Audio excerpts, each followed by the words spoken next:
se deschaban con sus lemas. Si viviera, votarían por Perón. Entonces, ahora sí, formalmente damos inicio a esta conferencia que es parte de un ciclo trimestral que estamos organizando, coorganizando Resurgir, la Escuela de Formación Política, y nuestra Escuela también de Formación Política, Arge 21. Es un ciclo que titulamos Progresismo o Identidad Nacional, o Ideología Nacional, para ser precisos. Y bueno, ya vamos promediando, estimamos que las conferencias se extenderán hasta noviembre, los primeros días de noviembre, porque creemos que es un tema de suma trascendencia para el debate político, el verdadero debate político, el debate metapolítico que no se da justamente en estos simulacros de debate mediáticos, ¿no? Como el que presenciamos ayer. Tampoco le pidamos cosas que no pueden hacer, ¿no? A los candidatos. Pero bien, decía entonces que esta conferencia es parte de ese ciclo que venimos organizando las dos escuelas, y hoy es un verdadero placer, un honor, presentar al compañero, al amigo, Andrés Berazategui. Andrés es licenciado en Relaciones Internacionales, es maestrando en Estrategia y Geopolítica por la Escuela Superior de Guerra. Creo que ya estás ahí en los últimos pasos de la tesis, ¿no, Andrés? Creo que... un poco cuesta arriba. Bueno, pero estamos ansiosos seguramente para en un momento poder disfrutar de esa tesis de maestría. Y es también fundador, Numen, del grupo y editorial Nomos, Filosofía y Pensamiento Estratégico, que realmente está haciendo un trabajo encomiable, de vanguardia, en el buen sentido de la palabra vanguardia, en cuanto a la difusión del pensamiento nacional, las ideas de la tercera posición, la cuestión de la identidad y la cultura nacional, con un fondo editorial valiosísimo, con autores nacionales, extranjeros, haciendo un trabajo de difusión de alta escuela, sin vulgarizar los temas, y dando, creo, en el clavo de gran parte de los debates que se están generando sobre estas temáticas a nivel internacional. Y la conferencia de Andrés Berazategui, el título es El progresismo contra el poder nacional. Entonces, sin más, Andrés, te escuchamos cuando vos lo dispongas. Bueno, muchas gracias, Gabriel, por la presentación. Te agradezco las palabras elogiosas tanto a mí como si al grupo al que pertenezco, el grupo Nomos. Quiero agradecer también en tu nombre al grupo Arge 21, a Hugo Melgarejo, que con la Escuela de Formación Política siempre nos tienen en cuenta. Y siempre salen, creo yo, cada vez que hablamos, en algunos foros, sea en este o en alguna otra que hemos hecho, siempre creo que salen exposiciones interesantes de los invitados, sino también fructíferos diálogos post-exposiciones que complementan de manera significativa y sustancial muchas veces la exposición de los oradores. Quería agradecer, ya que está, agradecemos que ahí se hizo presentación Tamara, no sé si está en Rusia, está en medianoche, ya están, así que le vamos a sacar el sueño por ahí. Y a todos los presentes, no tengo, como estoy grabando con un celular, no puedo tener la oportunidad, sin tocarlo, de ver quiénes están presentes, siempre hay conocidos, desde ya les voy agradeciendo a todos la participación, y sin más preludio, paso a explicar o a iniciar la explicación de la temática de hoy, compuesta principalmente por dos variables, el progresismo y el poder nacional. Antes de comenzar propiamente la exposición, la introducción, quiero hacer una aclaración con respecto a la mirada que le vamos a dar. La mirada no es tanto teórico-doctrinaria, es decir, no vamos a rastrear los orígenes del progresismo como ideología, sino en tanto y en cuanto sus manifestaciones. No le quise poner, porque no correspondí, porque no tengo formación filosófica, una fenomenología del progresismo, pero en cierto sentido va a ser así porque vamos a analizar cómo se expresa, y particularmente cómo se expresa en Argentina esa explicación. Esto es muy importante porque la mirada que voy a exponer hoy, es el progresismo como se manifiesta en algunos tópicos, no todos, no vamos a analizar todos, seguramente a algunos se le va a ocurrir alguno que otro más, y estaría muy bien que en el caso de que se le ocurra y le parezca oportuno, en un diálogo posterior puede sumarlo desde ya. Esto es una introducción, imagínense que en el marco de una exposición de 40 a 50 minutos no podemos hacer tampoco un rastreo ideológico total. Pero decía que quería dejar en claro de que esta mirada es específicamente una cosa que, esto Gabriel lo sabe muy bien, que intentamos, como lo intentan también Arge 21 y la Escuela de Formación Política, intentamos con Nomos tratar siempre de analizar, de pensar, de reformular y de generar propuestas a partir de nuestra particular situación argentina y americana. Esto lo digo un poco para aclarar cuál es la perspectiva de lo que vamos a ver como progresismo, como también para explicarle a muchos compañeros que seguramente son del exterior, que o están conectados ahora o lo verán después en las redes por donde esta exposición se difunda, habida cuenta de que las tres escuelas seguramente tienen muchos contactos. Nosotros, gracias a Merced, a que editamos autores internacionales con Nomos, tenemos varios contactos en el exterior y muchos contactos, obviamente, con principal énfasis, pero no solamente Iberoamérica. Está bueno aclararles de que esta mirada es probablemente, ellos también hablen de progresismo en sus respectivos países y tal vez no tengan las mismas características de lo que yo voy a anunciar. Bueno, también por este motivo es la aclaración de que vamos a hablar sobre lo que es el progresismo visto desde acá de Argentina. Hecha esta aclaración importante, quiero partir del presupuesto de que el progresismo es una manifestación del liberalismo. Y esto es una cosa que hay que dejar en claro.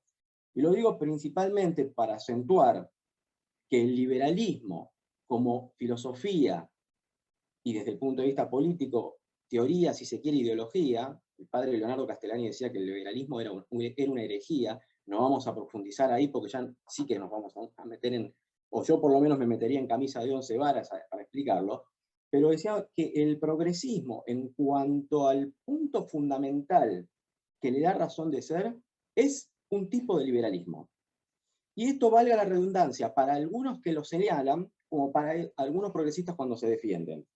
Lo digo en cuanto a algunos que lo señalan, porque, en mi opinión, de manera muy errada, a lo que podemos más o menos ubicar como progresismo, se lo suele denominar marxismo cultural.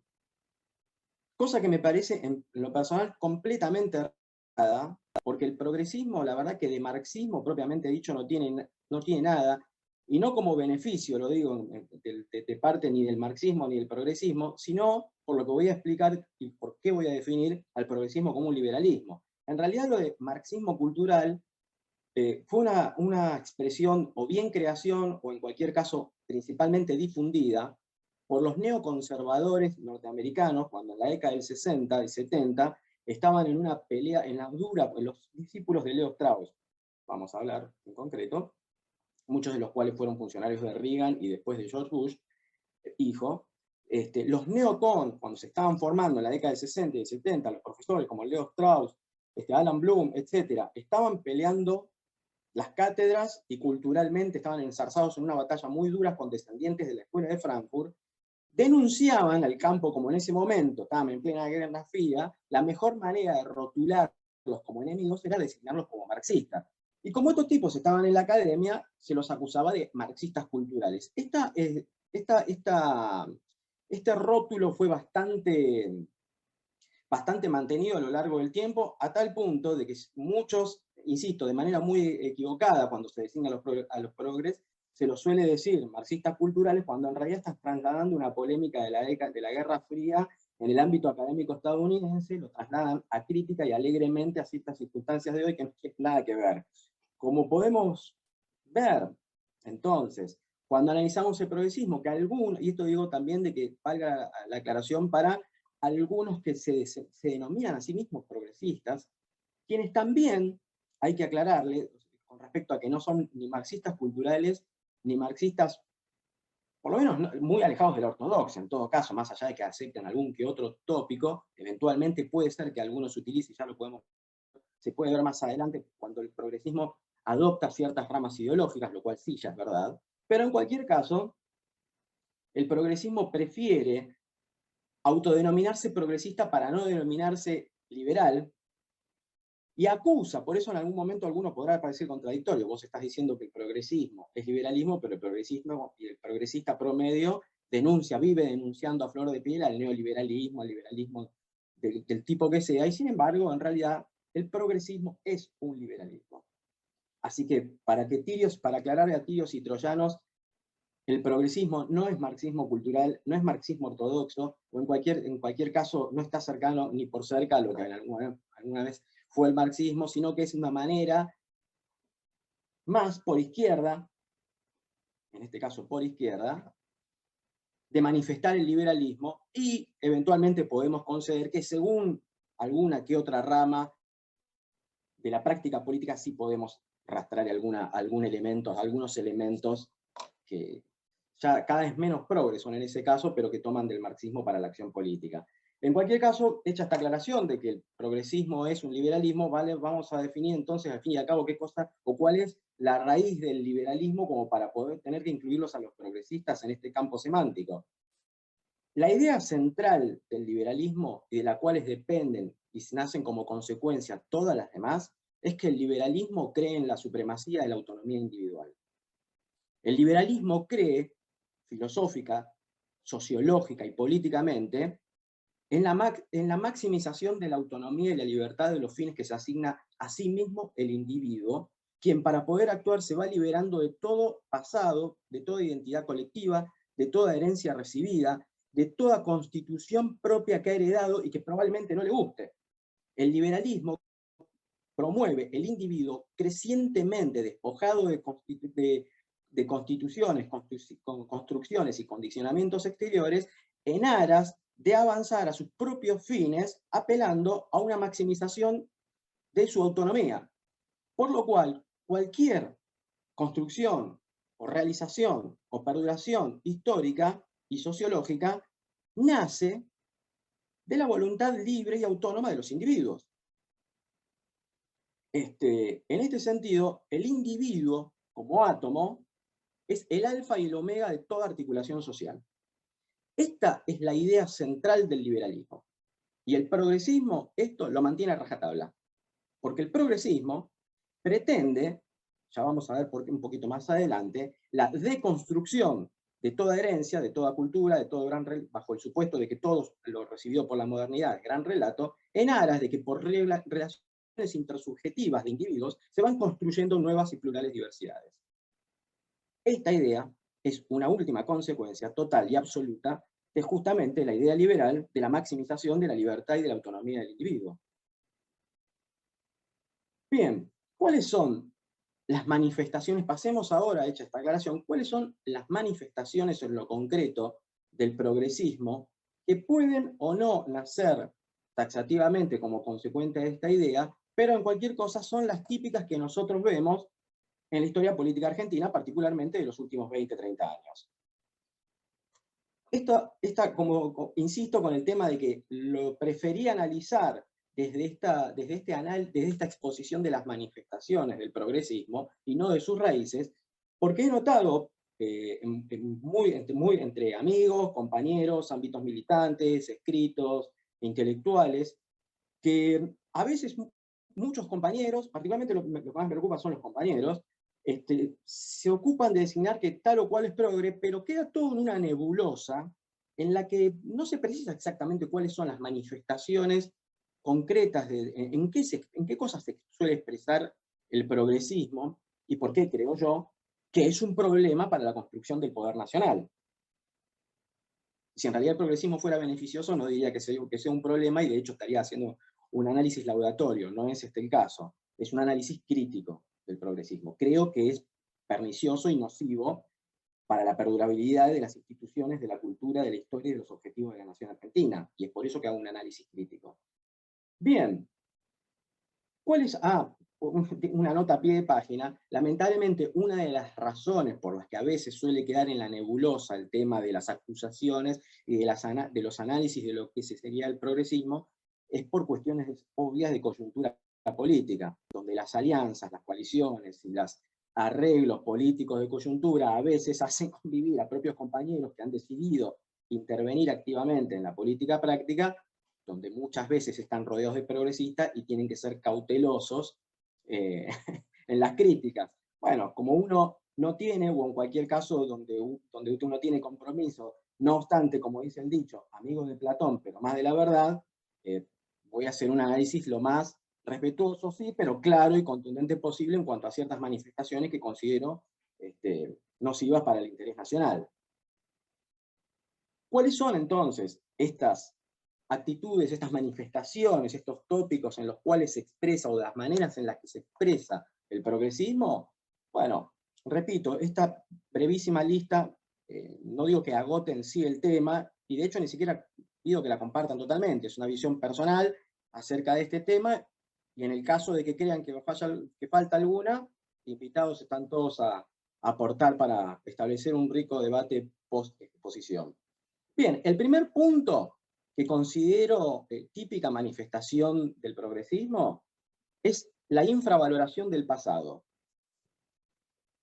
tanto de las nociones de tradición, de arraigo cultural, como de todo pasado, precisamente porque el progresista justamente mira hacia adelante en un sentido, y esto puede llegar a parecer contradictorio con alguna idea que fundamenta también el progresismo postmoderno, que es el tema de la deconstrucción de los grandes relatos. Dentro de ese gran relato critica la idea de progreso. No obstante, el progresismo, y por eso bien puesto tiene el nombre, cree en el progreso constante, cree en la absoluta capacidad plástica e ilimitada capacidad que tiene el individuo para liberarse de las ataduras del pasado.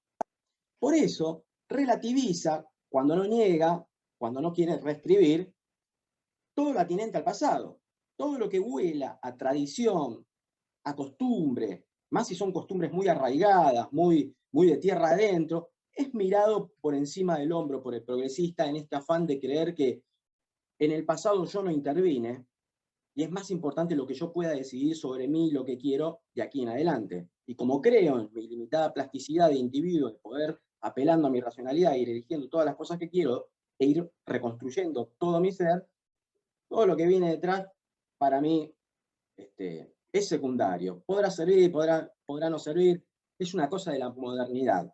Yo estoy en la posmodernidad, ya estamos en la posmodernidad. Esto es una cosa que no hace falta ni que la aclare, es casi constante en el progreso. Como se habrán dado cuenta, dicho sea de paso, es una idea típicamente liberal esta. Un segundo punto en el que se manifiesta el progresismo es una hostilidad a las ideas de orden, jerarquía y disciplina. ¿Por qué? Porque el progresismo, justamente en esta sublimación de la autonomía individual, donde cada uno puede de manera igual, si los individuos somos todos libres e iguales, tiene una exacerbada postulación del igualitarismo, por lo cual le tiene una gran desconfianza a todas las organizaciones que son verticalistas y son expresión de conceptos como el orden, la jerarquía y la disciplina. Entre esas instituciones, singularmente, amén de la valoración histórica que podamos hacer cada uno de nosotros sobre ellas, sobre la Iglesia, sobre las Fuerzas Armadas, incluso cuando se los raspa un poquito, con respecto también a los sindicatos. Estas instituciones, para el progresista, es como que son demasiado cerradas, particularmente en el caso de la Iglesia, que por ser bimilenaria es toda una especie de arquetipo de antigüedad, de tradición, de jerarquía. No debe haber, pleno siglo XXI, ninguna institución, por lo menos en Occidente, que encarne tanto estos valores de orden, jerarquía y disciplina como la Iglesia, por supuesto, lógico. Desde ya que las Fuerzas Armadas, obviamente por la propia naturaleza de la función que cumplen las Fuerzas Armadas para un Estado, que es hacer la guerra, donde lo que está en juego es nada menos que la vida de sus componentes, como la de su propia nación, es obvio que sean organizaciones extremadamente verticalistas, ordenadas y absolutamente disciplinadas. Los sindicatos también. Ustedes saben particularmente, esto valga la aclaración para nuestros compañeros que puedan ser de América, en Argentina, principalmente por una tarea que nació, pero no quedó solamente desde el Estado en su momento, nacieron por un fuente infunto político, sindicatos, que crecientemente más o menos débiles y más o menos atomizados, lo que sí es cierto que tienen toda una tradición, toda una cultura y toda una necesidad por la tarea que tienen de ser verticalistas, de ser disciplinados, y en Argentina tiene una tradición en los últimos 60, 70 años desde la aparición del peronismo, de tener como organización muy importante de la vida social, particularmente, por supuesto, para el ámbito laboral, pero también para el ámbito político, la existencia de sindicatos muy organizados, multitudinarios. Esto por ahí a quienes están escuchando a Argentina les parece un poco extraño tal vez que tenga que hacer estas aclaraciones, pero repito, tenemos muchos compañeros en Iberoamérica donde la realidad sindical es tradicionalmente bastante más atomizada por ahí que en Argentina, y no existe tanto arraigo cultural del sindicato como un fundamento tan importante como lo fue, en cierto sentido lo sigue siendo, claro, de la vida social de un país. Bien, otro punto que suele ser manifestación del progresismo es una especie de sentimiento de culpa hacia el pasado, particularmente cuando este pasado tuvo momentos de conquista o de expansión. El progresista en nuestro país generalmente tiene, particularmente hay dos casos, repito, y esto más allá de la valoración personal que pueda hacer cada uno de estos acontecimientos, tiene particularmente en nuestro caso el metejón con dos acontecimientos del pasado que cumplen con las características que acabo de citar, que son, como ustedes habrán podido ver hace muy poco, el tema de la conquista española, como también llamada, digamos mal, conquista del desierto. De allí que los reyes católicos, los conquistadores, la conquista española, con todas las cosas que tuvo, sea básicamente una especie de mala palabra para el progresista, a veces hasta queriendo hacer borrón y cuenta nueva con esas cosas, reconstruyendo y releyendo, como dicen, distintas miradas, etcétera, pero en realidad lo que detrás de ciertos eufemismos semánticos como relectura, dar otras visiones y todo, en realidad lo que se quiere es básicamente negar, no digo negar, pero sí atacar la obra española en América, con sus muchas cosas buenas que tuvo. Yo particularmente tengo una valoración, sabiendo los grandes problemas que hubo, los egoísmos, etcétera, las violencias, el egoísmo, las injusticias que se cumplieron, creo que la valoración de la conquista española debe hacerse contextualizadamente y analizándola como un todo que, en definitiva, nos genera una lengua y una historia que, si queremos realmente, como creo yo, unir Iberoamérica, es un punto de partida importante para entre otros, para la constitución de un gran espacio suramericano, por ejemplo, o iberoamericano. El otro punto tiene que ver con un personaje que tampoco a mí me cae tan bien como Julio Argentino Roca, pero detrás de todo este avergonzamiento, este sentimiento de culpa hacia el pasado, también la denominada conquista del desierto, y la figura de Roca en particular, suelen ser muy atacadas por el progresismo. Roca es una figura, todos sabemos, controvertida, es el que fundó el Estado liberal, que muchos de nosotros criticamos, pero bueno, también es verdad de que si no hubiese sido por la acción de Roca, muy probablemente no hubiésemos tenido la Patagonia. Ciertamente creo yo, luego de la conquista se hizo muy mal en lo que se hizo con las tierras, pero es verdad que la Patagonia hoy es Argentina, y en gran medida, gracias a Roca. En mi opinión, creo que hay que ubicarlo también en un marco mayor, que fue la política de hombres de Estado que dieron ese impulso, entre ellos Avellaneda, un político muy olvidado, pero muy importante. Según Fermín Chávez, fue el primer verdadero presidente preparado profesionalmente para ser presidente en la historia argentina, y creo yo que no estaba descaminado. Pero bueno, también en cualquier caso, también pertenece a nuestra historia. No podemos hacer un borrón y cuenta nueva, pero lo que sí es seguro, con respecto a nuestro pasado, lo mejor es tratar de, como decía Heródoto, la historia tiene que rescatar del pasado, hacer como hace la tierra con las gemas y las piedras preciosas. Es decir, de lo que es la tierra sacar lo mejor. No se puede negar la tierra. Bueno, nosotros no podemos negar la historia. Lo que tenemos que hacer es sacar lo mejor para que eso sea el fundamento seguro de cómo seguir constituyendo y manteniendo instituciones. De eso depende la perduración de una comunidad política. si uno niega constantemente hace una relectura, niega todo lo que pasó, es muy difícil de generar dentro de una nación, que es una comunidad de destinos que vive en el tiempo, es muy difícil constituir, mantener y hacer perdurar establemente instituciones sociales.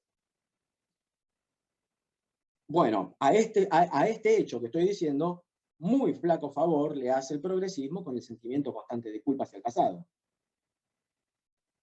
Digo el pasado por decir del pasado, pero también esto se mantiene, hay una tensión hacia el presente, pero ya sería un poco largo explicar.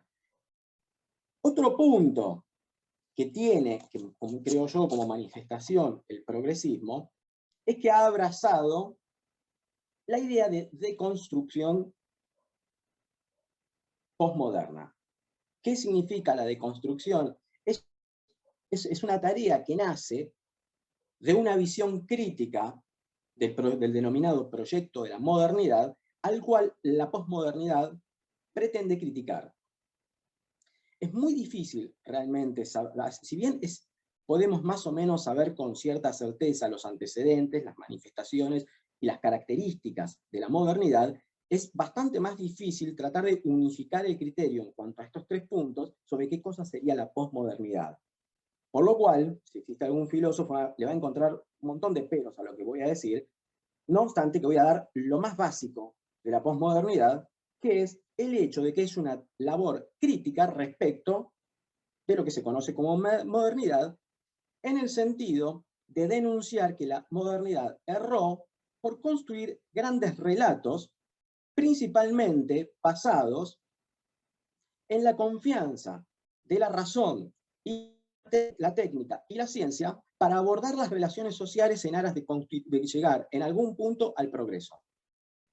En efecto, la modernidad, obviamente, creyó en un racionalismo muy distinto del racionalismo griego. No vamos a analizar esto ahora.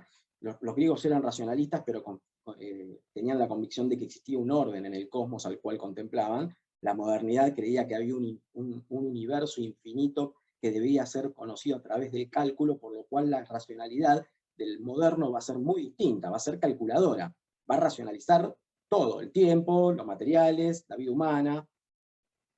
Por lo cual, y esto se hacía en aras de que un conocimiento científico formado sobre estos fundamentos metafísicos, primero fue el cambio de mentalidad metafísica y luego van a ser las expresiones técnicas, de las que van a nacer como consecuencia el desarrollo explosivo de la técnica y la ciencia con aras de dominar la naturaleza, para dominarla, hacerla más productiva, teniendo en cuenta que esto nos iba a llenar a nosotros de bienes útiles que nos hacían progresar. Este cambio primero metafísico y luego práctico es el que va a dar inicio al capitalismo, y no la ambición de un par de mercaderes de las costas del Mediterráneo europeo. Si no hay primero un cambio de mentalidad sobre lo que hay que hacer con el mundo y la propia vida, es difícil que después uno se dé a la tarea de hacer de la naturaleza un hecho productivo y utilitario. Bien, la posmodernidad, decía, va a ser una crítica de estos grandes relatos, no solamente en este sentido de que la razón a partir de la ciencia y la técnica nos lleva al progreso, sino de cualquier otro gran relato que haya nacido en la modernidad, como por ejemplo las explicaciones totalizadoras, por eso se llaman grandes relatos, otras explicaciones totalizadoras que existieron a lo largo de la modernidad, que intentaban buscar el fundamento, la expresión, el ser y la dinámica de la historia y la vida social a partir de grandes explicaciones. Entonces allí aparecieron la historia aplicada a la dinámica de la lucha de clases. Apareció la historia explicada a partir de la dialéctica de civilizaciones.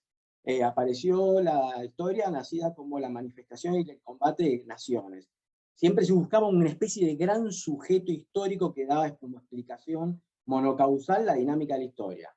Bueno, esto la posmodernidad también lo critica. No hay actores grandes o actores totalizadores de las explicaciones históricas, ni bajo la forma de la clase, ni bajo la forma de la nación, ni bajo la forma de la raza, ni bajo la forma de civilización, ni bajo la forma de cultura o de cualquier otro gran actor que nos lleve a un gran relato totalizador.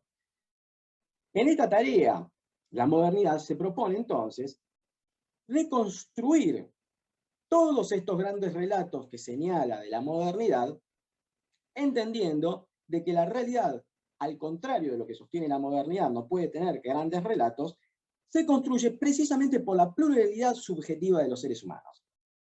Y esto nos lleva al segundo punto, que es al que también adhiere el progresismo, que es la defensa, al mismo tiempo que promueve la deconstrucción del pasado, la construcción de la pluralidad y la diversidad de sujetos. Entonces ya no hay grandes naciones, no hay clases, no hay razas, no hay pueblos, no hay religiones, no hay culturas, sino que ahora hay diversidad que nace de que cada individuo se relaciona intersubjetivamente con otros. Escuchen bien, la realidad nace de la construcción intersubjetiva de individuos, donde cada uno, por esa interacción con otros, va generando, va construyendo diversidades. Entonces yo tengo una identidad y por ende un sujeto devenido de mis propias elecciones que nacen de una relación intersubjetiva con otros. Por lo cual, mi identidad es una construcción que parte primero de una elección mía que construyo con otros. Y así nacen distintos sujetos y por ende distintos proyectos de vida. Los colectivos humanos, así como en una época eran las naciones, las clases, etcétera, etcétera, dijimos, ahora, para esta idea progresista postmoderna, son plurales y nacen como expresión de quien decide iniciar la relación intersubjetiva, es decir, como expresión de mi propia singularidad como individuo. Y así nacen, entonces, no grandes actores, sino multiplicidad, muchísimos actores. Si a mí me gusta, no a mí personalmente, pero si a mí lo único que me gusta es comer pasto, entonces mi elección de vida es ser vegano, y me junto con otros veganos, y en esa relación intersubjetiva nace el colectivo humano vegano. Los colectivos identitarios, las nuevas subjetividades, lo que llaman nuevas subjetividades, nacen así por múltiples fines que se va asignando el individuo a sí mismo. Y así nacen, les voy a decir algunos ejemplos, nada más que por poner los grandes ejemplos, como lo que se reivindica acá es la pluralidad y la diversidad, esto se puede manifestar, se imaginan, hasta el infinito, porque cada uno, según un estilo de vida, da un nuevo sujeto social. Pero, por ejemplo, a veces estas identidades salen por elección sexual. Entonces existen colectivos de gays, de trans, de lesbianas, de no sé qué. Ahora cada vez más letras, y LGTB no se termina mal el tema de las letras. Bueno, cada uno es un colectivo nacido justamente de relaciones intersubjetivas de individuos que, asignándose su propio fin, se relacionan con otros para constituir en esa relación intersubjetiva su propio colectivo humano, en el cual expresan su propia singularidad, que es siempre lo que importa. Recuerden lo que dije al comienzo de por qué el progresismo, el liberalismo, porque en definitiva el individuo siempre es el principio y el fin de toda articulación social. Otra manera que se dan estos colectivos, estas nuevas identidades, por comunidad de intereses. Como yo dije recién, yo soy vegano, no sé, a mí me interesa el cuidado de la naturaleza, soy ecologista, defiendo, no sé, los derechos humanos de la minoría uigur en China, no sé, por decir son cosas, los que juegan a los jueguitos, los gamers, ahora hay jugadores en línea, están comunidades de jugadores en línea, estos pibes que se la pasan todo el día pelotudeando ahí con los jueguitos, y son gamers, se les dice. Están 8 horas embotados con los ojos delante de una computadora comiendo hamburguesa y pertenecen a la colectividad gamer. Yo nunca salí del fútbol, será por la envidia que siempre me fue mal en los videojuegos siempre fui malísimo, será que les tengo inquina por eso. A veces por identificación de minoría étnica o religiosa.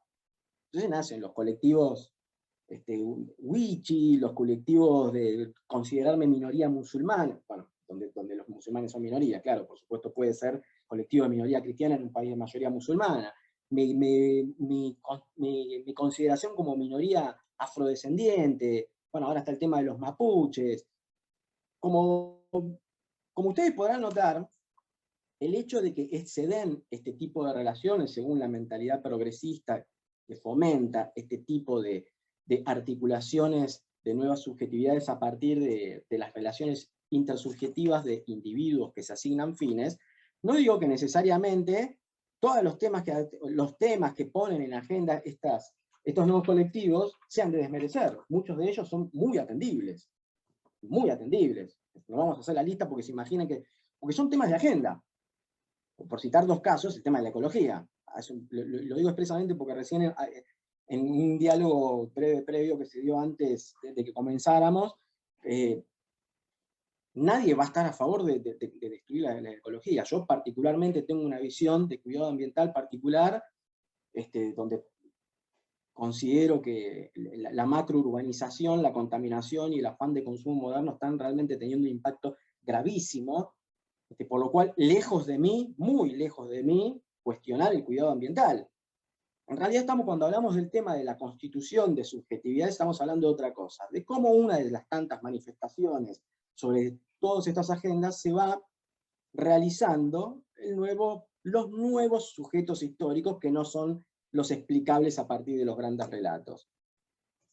Ahora bien, hemos dicho que, claro, yo no puedo estar en contra de la ecología, pero un compañero dijo antemano, sí, bueno, pero igual hay como una especie de trampita, y es real.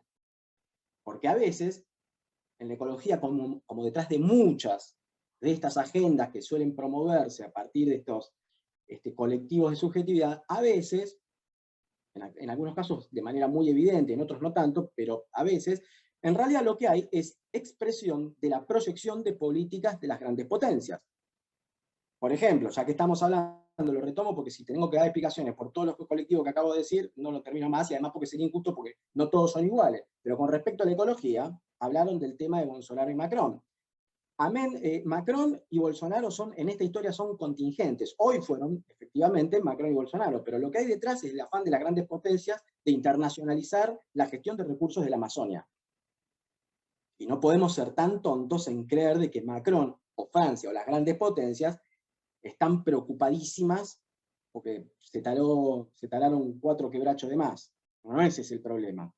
Es el problema de, en un mundo donde si las viejas tecnologías siguen la dinámica de consumo constante, ya estamos generando problemas ecológicos, y si sigue esto así, va a ser catastrófico. Por eso también hay una visión ecológica propuesta por las grandes potencias y por los consorcios internacionales en alianza con las grandes potencias, que se han dado cuenta, o piensan, de que nosotros los tercermundistas somos todos bárbaros, que andamos con taparrabos, tenemos tecnologías antiguas, somos burros y somos bárbaros, y no sabemos gestionar nuestros propios recursos. Esto, en cierto sentido, ojo que esto también es una mentalidad que motiva. Algunos son más pragmáticos, simplemente se quieren quedar con la gestión de recursos porque se lo quieren quedar y punto. Pero detrás de eso, particularmente en el ámbito anglosajón, con una mentalidad neopuritana, devenida de cierta rama del calvinismo, nosotros somos los bárbaros que tenemos que ser civilizados. Ustedes han invitado en algún momento, esto lo explica muy bien, han invitado al amigo Juan José Borrell, que como es estudioso de la geopolítica de los recursos, ha hablado muy bien y este tema lo trata muy bien.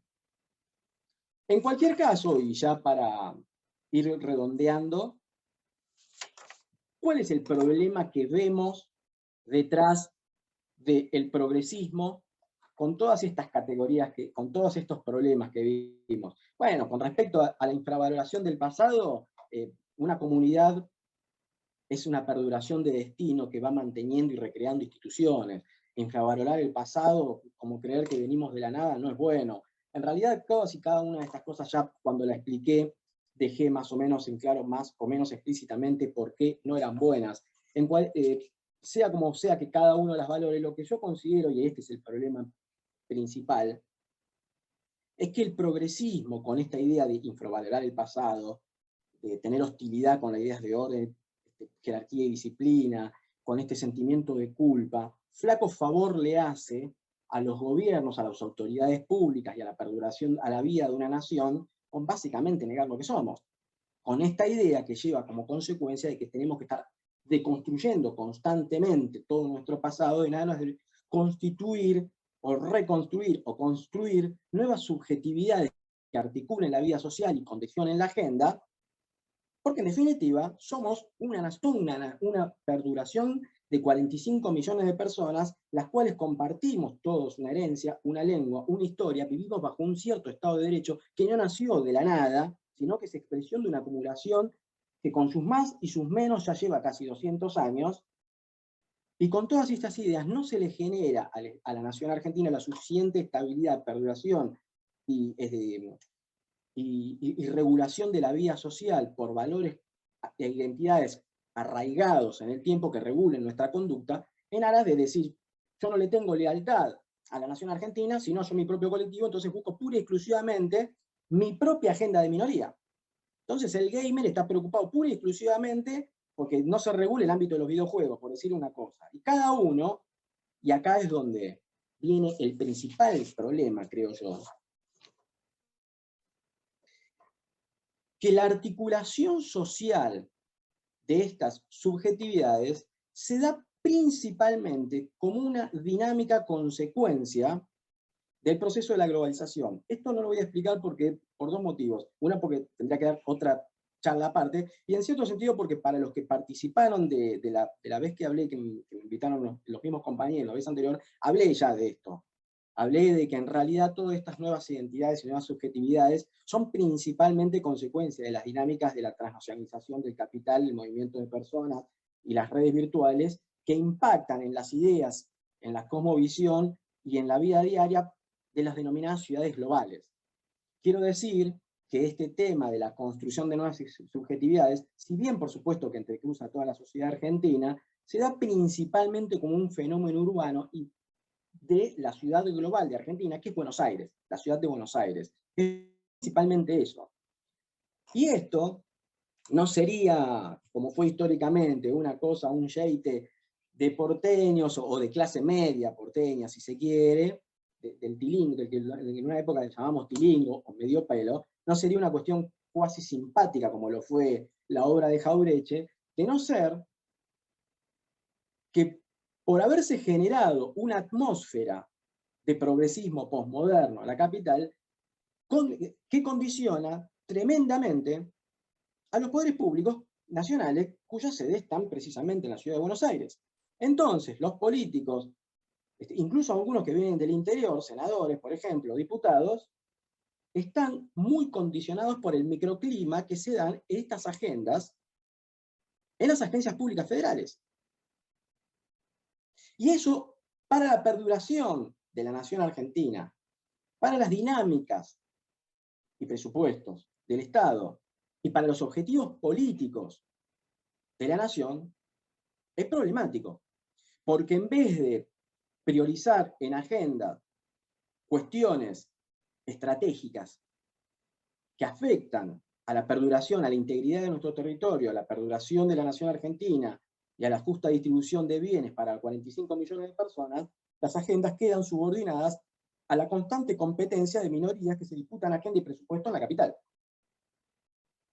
Entonces, se relegan constantemente temas sensibles de tipo estratégico, como la educación, el poblamiento del país, la proyección antártica, las políticas de defensa, la explotación y justa distribución de territorio y de recursos naturales del Estado. Se postergan estas cosas. Hoy no sé si vieron la declaración haciendo una interpretación harto discutible de la Ley de Seguridad Interior. Aníbal Fernández y el presidente dijeron que básicamente no tienen nada que hacer con la gobernadora que está teniendo problemas con un grupo radicalizado que se autodesigna mapuche y que está ejerciendo actitudes extremadamente violentas. O sea, no saben que hay grupos radicalizados de acción transnacional y por ende transfronterizos en la Patagonia argentina y chilena que actúan, se pasa información, se intercambian militantes y comparten inteligencia en el sentido de compartir información en una provincia además que es fronteriza, donde tiene responsabilidad de seguridad la Gendarmería, que es de alcance nacional. ¿No lo saben eso? Bueno, a esto me refiero con que, como el presidente está muy preocupado en su casa de Puerto Madero, rodeado de gente como Cerruti, a la que ustedes ya saben cuál es la agenda que tiene Cerruti, ¿no? Hablar de la revolución de las viejas, de todas esas pelotudeces que se le ocurra a un pequebús como Cerruti, son más importantes o tienen una prioridad en agenda que posterga los objetivos alcanzables a nivel político-estratégico. Por supuesto que hay otros condicionantes, no estoy diciendo que sea el único. El cáncer de la deuda externa y de las deudas que tenemos que pagar constantemente también, por supuesto que es un condicionante estructural gravísimo, obviamente. Que es otro, así como no es suficiente esto, encima tenemos los condicionantes de los organismos multilaterales de crédito. Pero bien, para recapitular y finalizar, creo que estas manifestaciones del progresismo terminan siendo notablemente perniciosas porque condicionan esta nueva política de priorizar las agendas de minorías en competencia, que para colmo tienen adoptado como estrategia, para colmo, la victimización, para tratar de generar visibilidad y por ende influencia a nivel público, mediático, político, nos dispersa, sin negar de que muchas de ellas tienen demandas atendibles, nos dispersan la agenda pública en los temas de alcance estratégico. Y esto me parece que es muy malo, porque es difícil construir poder nacional, entendido como la suma de recursos tangibles e intangibles que nos permiten a los argentinos como nación tener libertad de acción en el ámbito político, nos permiten no unificar estrategias, postergar temas de agenda y terminar por no elaborar objetivos políticos a largo plazo.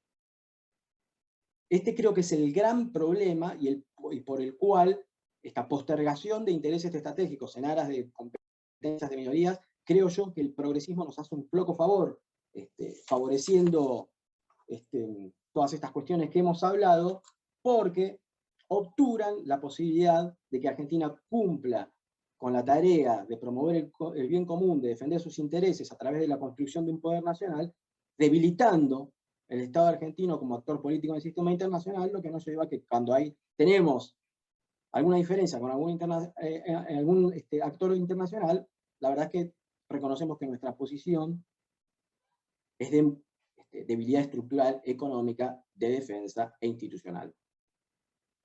Así que, bueno, espero que haya quedado claro, y sin más que decirles, les agradezco a todos vuestro silencio. Muchas gracias.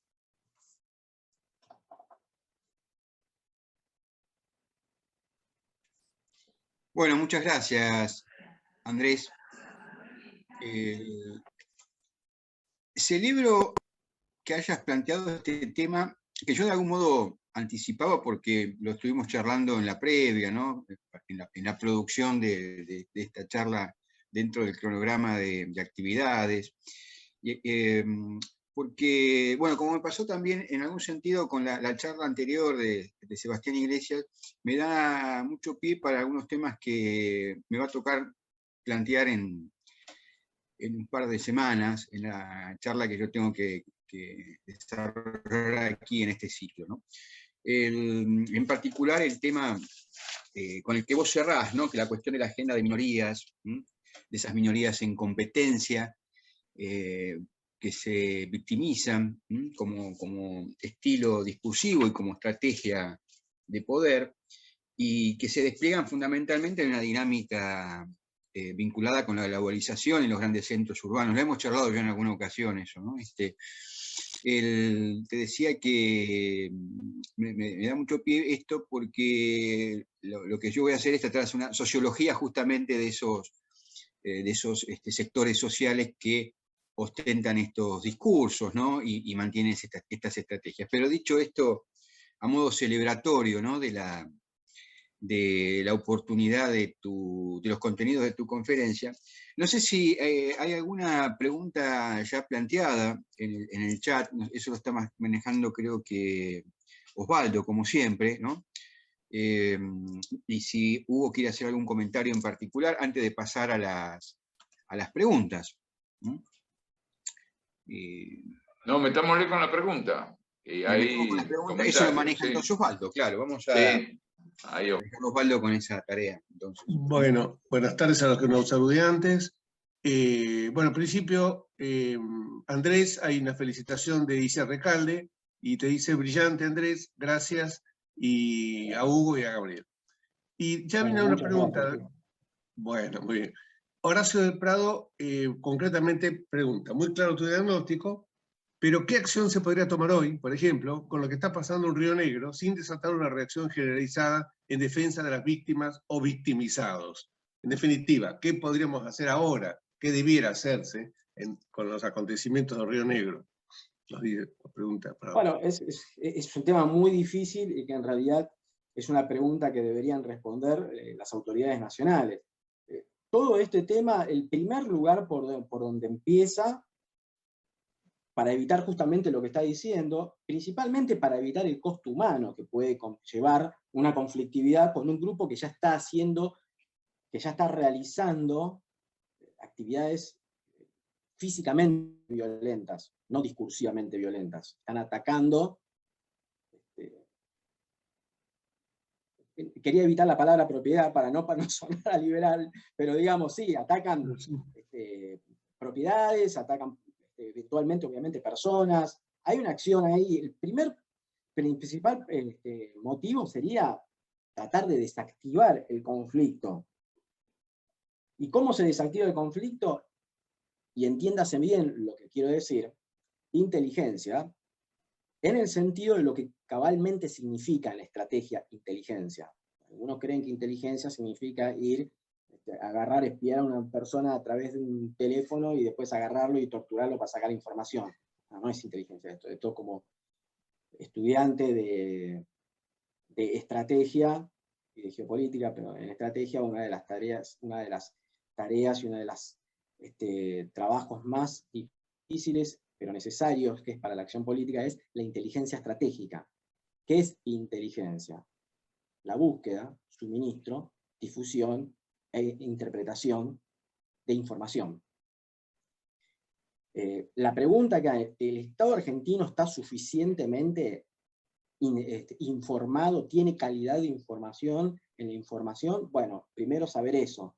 Tiene que tomar una acción proactiva con respecto a esto. Porque esto va a permitir conocer cuáles son los actores, si realmente hay intereses legítimos, saber cómo abordarlos y darles palabra. Si no, también sabrá cómo actuar, para eso también tiene sus mecanismos legales. Y para esto, una de las razones, teniendo en cuenta de que en el caso de Río Negro específicamente estamos hablando de un tipo de acción y de activismo que se enmarca en un marco mayor, que es la creación de un reclamo territorial presuntamente mapuche por parte de gente que está a ambos lados, real o presuntamente mapuche, que está a ambos lados de la frontera, evidentemente hay que tener un mecanismo de consulta en materia de inteligencia estratégica con las autoridades chilenas para mejor poder abordar el tema. Como en Chile tienen mucho más problemas con esto desde hace muchos más años, seguramente tienen mucha información que compartir. El Estado argentino está compartiendo, tiene mecanismos sólidos, permanentes y ágiles de diálogo y suministro de inteligencia con los pares chilenos. Yo creo que la mejor manera es empezar por ese lado. Y después existen mecanismos, pero primero una de las cosas que hay que hacer es reconocer que hay un problema, aunque sea menor. Y prender fuego una camioneta no es un problema grave, tampoco es un gran escándalo, ¿no? Pero justamente para que no vaya increciendo, es mejor tratar de desactivar las cosas ahora, principalmente con la cuestión de suministro de inteligencia, y no, repito, y reconociendo que hay un problema, y no haciendo como si no existiera, que es lo que parece estar haciendo el presidente Alberto Fernández. Me da la impresión de que es un problema que encima lo pone en una cuestión punitiva. Porque dice, es un problema, para eso tiene la policía provincial. No es un problema de policía, entonces lo están mandando a morir a los policías. El policía, si no está bien informado, agarra uno de los pelos y lo caga a palo, hablando mal y pronto. Si se hubiese desactivado antes ese problema, se supiera cuáles son los verdaderos o supuestos reclamos, se desactivan bastante más fácilmente. Tenemos la suerte todavía de que por la cantidad de activismo y calidad de activismo e inexperiencia de activismo de estos grupos en Argentina, no es tan grave como el lado de Chile. Por lo cual, dicho, esto es un incentivo principalmente para tener más diálogo con los chilenos que ya tienen experiencia, porque lo tienen mucho más grave hace bastante más tiempo este tema. Pero repito, lo primero es que hay que hacer es que las autoridades nacionales tienen que reconocer que hay un problema, mayor o menor, pero que hay un problema. Y segundo, empezar a tratar de buscar información acerca de cuáles son los actores en juego para ir desactivando desde el comienzo el conflicto. Yo creo que hay que empezar por ahí. De acuerdo, Andrés. Néstor Calderone se adelanta a un pensamiento colectivo, por lo menos al mío. Dice, vos decías si realmente el Estado nuestro hace inteligencia. La pregunta que nos hace Néstor es, el Estado argentino, a través de distintos funcionarios, pareciera que promueve y fogonea estas actitudes. Pregunta, ¿es cómplice de las declaraciones de los ambos Fernández? No sé si la expresé bien la pregunta, pero la idea es que pareciera ser que el Estado no solo no hace inteligencia, sino fogonea. Y la verdad que es difícil, es una pregunta bastante más difícil de lo que parece, ¿no? Porque uno podría inmediatamente decir, no, es imposible, porque si están gobernando, lo que menos van a querer tener es un país que se le prende fuego, o por lo menos cierto lugar del país donde se le prende fuego. Pero lamentablemente ciertas acciones de parte de algunos funcionarios, se me viene a la cabeza Bielsa pidiendo la libertad de Walla en Chile, nos hacen preguntar sobre o la imprudencia o la complicidad. Desde un punto de vista de la complicidad, les voy a ser sincero, no vería bien exactamente cuál de parte de los políticos podría llegar a ser el beneficio. Sí, no obstante, y esto hay que aprender de la experiencia de Brasil, sí, no voy a hablar ahora en este caso de Argentina, sino de Brasil, sí ocurre ha ocurrido en Brasil, y lamentablemente hay gente que me dijo que había gente interesada en replicar el modelo de Brasil, que hubo organizaciones sociales que tenían incidencia en el gobierno de Lula, primero, y luego en el Dilma Rousseff, que como eran organizaciones sociales nacidos de trabajos territoriales, estaban de algún modo integrados en estos gobiernos, pero no eran parte de la burocracia política, o en cualquier caso, cuando lo eran, saben de las alternativas políticas cambiantes que tiene la alternancia del poder en democracia, por lo cual siempre su fuerte de construcción de poder de estas organizaciones era el trabajo territorial. Y una de las cosas que ocurrió es que funcionarios que llegaban al ámbito político, en estos dos gobiernos que he mencionado, al ámbito político, alentaban, por ejemplo, la toma de tierras en el interior de Brasil. ¿Por qué? Uno podía preguntar, pero si es un político, sí, pero es un político que llegó ahí temporariamente a este gobierno desde una organización social a la que se debe, y de la cual una vez que salga el gobierno va a volver, de tener tierras, porque es su lugar natural donde han crecido, y donde se mantienen, y donde sacan recursos, y donde arrían gente, muchas veces. Esto en el interior de Brasil ocurrió. Funcionarios públicos que llegaban al Estado desde estas organizaciones, apoyando a Dilma y a Lula, alentaban tomas de tierras lisas y llanamente en el interior de Brasil, una acción que no corresponde. Me consta de que hubo gente de que este modelo le pareció viable e intenta utilizar, al menos como idea, la proyección de las organizaciones sociales a nivel territorial con objeto de alentar tomas de tierras. ¿Se podrá integrar en este ámbito el tema del mapuchismo? La verdad es que como yo no estoy en la Patagonia y la información escasea, no lo puedo afirmar. No lo puedo afirmar. De hecho, inmediatamente diría que no. Pero el modelo de organizaciones que tienen base social, el trabajo territorial en la toma de territorio, no es descabellado. Ya ocurrió en Brasil y por lo que tengo entendido, en cierto sentido es lo que pasa también en Chile. Así que, bueno, la complicidad creo que hay que buscarla por ese lado, más por el lado de quienes tienen intereses específicamente territorial, y no por políticos profesionales que viven de las roscas, me parece. Es una respuesta condicional lo que estoy diciendo. Muchas gracias, Andrés. Una pregunta más amplia que nos hace Carlos Wilkinson. Dice, más allá del caso del Río Negro, ¿qué líneas de acción deberíamos encarar desde el movimiento nacional para enfrentar las consecuencias negativas de las manifestaciones progresistas, de las 4 manifestaciones progresistas? Bueno, qué pregunta. Bueno, una es tratar de aclarar las cosas.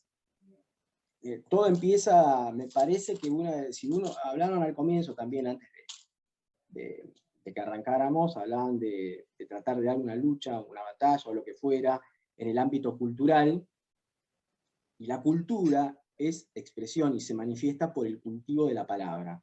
Yo creo que aclarando las cosas a través de la semántica, podemos envolver o darle un sentido al concepto para que con toda claridad se exprese la realidad de lo que queremos hacer. Esto es una cosa que sabían los griegos, es una cosa que sabían los chinos, que hablan con Confucio, hablan de la rectificación del sentido de las palabras, de los nombres. Cuando un político habla algo que no se corresponde con la realidad, se trastorna el orden social.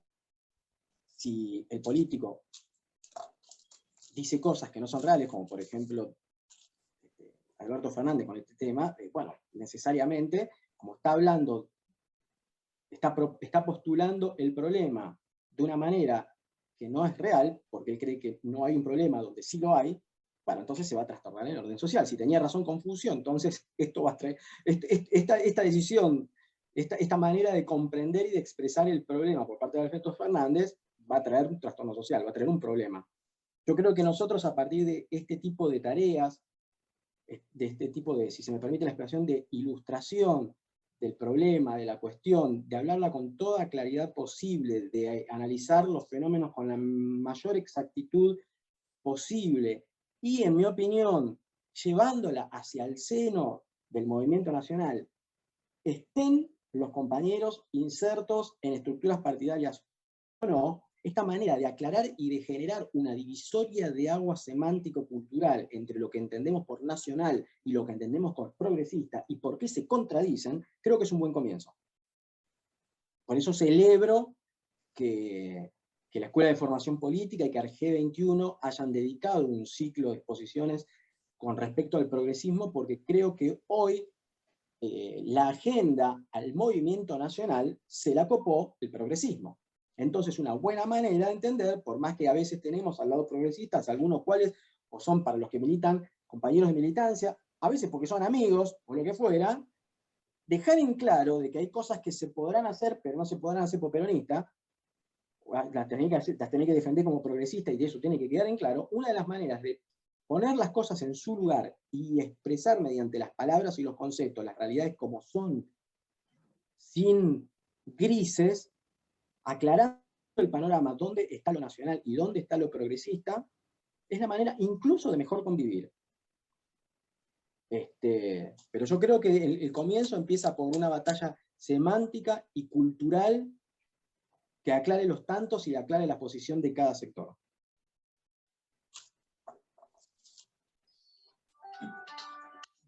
Bueno, la pregunta siguiente va en línea con tu última explicación. La hace Esteban Montenegro y concretamente es: querría consultarle a Andrés cómo evalúas, vos, y hacia dónde nos lleva la coincidencia política partidaria casi total entre los sectores políticamente autopercibidos, peronistas, y los progresistas, y el nulo impacto de las ofertas presuntamente puras que se presentaron en las últimas elecciones.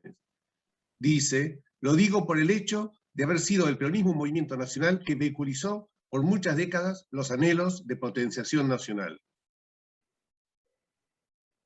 La pregunta la hace de maldad porque es mi amigo y compañero de Nomo. La hace con toda maldad, por supuesto. Bueno, es tu bueno, amigo. es complicado. Lo que pasa es que, claro, hoy el peronismo, como bien dice, autopercibido, porque cuando realmente uno ve las agendas, lamentablemente estamos en condiciones de considerar de que el Frente de Todos tiene una coincidencia de agenda con los grandes objetivos históricos del justicialismo.